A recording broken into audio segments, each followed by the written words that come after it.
আসসালামু আলাইকুম everyone, welcome back to my channel.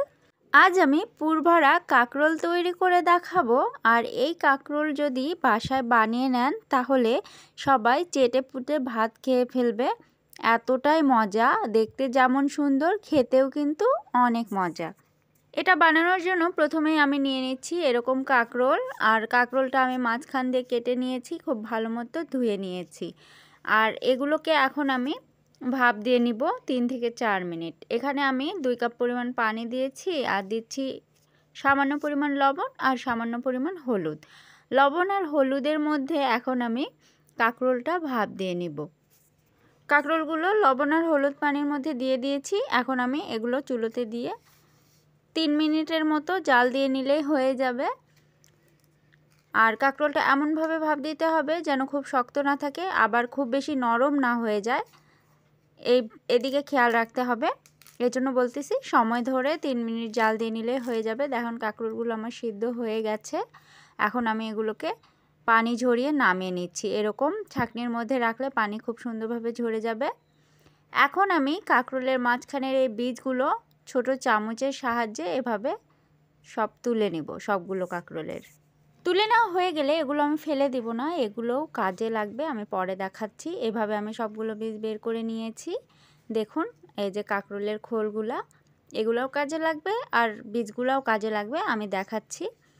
এখন আমি এই বীজের মধ্যে এখানে দিয়ে দিচ্ছি হাফ চামচ রসুন বাটা, পেঁয়াজ কুচি দিয়ে দিচ্ছি একটা, হাফ চামচ দিচ্ছি হলুদ গুঁড়ো, হাফ চামচ থেকে একটু বেশি দিয়েছি শুকনো মরিচের গুঁড়ো, আর দিয়ে দিচ্ছি স্বাদমতো লবণ। এখন এগুলো আমি হাতের সাহায্যে মেখে নিব। আর জোরে জোরে এভাবে কষলে কষলে মেখে নিচ্ছি দেখুন। আর বীজগুলো এভাবে ফাটিয়ে দিব।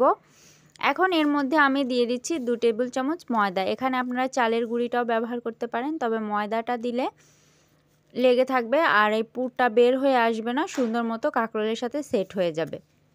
দেখুন এভাবে আমি চামচের সাহায্যে নিয়ে আর এই কাঁকরোলের খোলগুলোর ভিতরে এই পুরটা দিয়ে দিচ্ছি। সবগুলো কাঁকরোলের মধ্যে এভাবে পুর দিয়ে আমি সেট করে নিব। বাসায় একদিন এভাবে কাঁকরোলের রেসিপিটা তৈরি করলে সবাই আপনার প্রশংসায় পঞ্চমুখ হয়ে যাবে। দেখুন সবগুলো কাঁকরোলের ভিতর আমি পুরটা ভরে নিয়েছি। এখন এগুলো আমি ভেজে নিব। ভেজে নেওয়ার জন্য আমি প্রথমে চুলোতে একটি ফ্রাই প্যান দিয়েছি, এর মধ্যে সামান্য পরিমাণ তেল দিব, খুব বেশি তেল দেওয়ার প্রয়োজন নেই। তেল দিয়ে দেওয়া হয়ে গেলে কাঁকরোলগুলো আমি এভাবে উল্টো করে করে দিয়ে দিব। তাহলে প্রথমে কিন্তু পুরগুলো ভালো মতো ভাজা হয়ে যাবে আর কাঁকরোলের সাথে সেট হয়ে যাবে। আর চুলার জালটা মিডিয়ামে রাখলে আস্তে আস্তে এটা ভাজা হবে, ভিতর পর্যন্ত হয়ে যাবে। তো আমি দেখাচ্ছি, এভাবে তুলে দেখেছি আমি, ভালো মতো হয়নি, আমি এক উল্টাতেই ভাজবো, এই জন্য তুলে তুলে দেখে নিচ্ছি। এটা আর একটু কালার আসা পর্যন্ত আমি ভাজবো। একটু সময় নিয়ে ভাজতে হবে, আনুমানিক 5 থেকে 6 মিনিট লেগেছে আমার এগুলো ভাজতে। তো এখন আমি এই সবগুলো কাঁকরোল এখন উল্টিয়ে দিচ্ছি।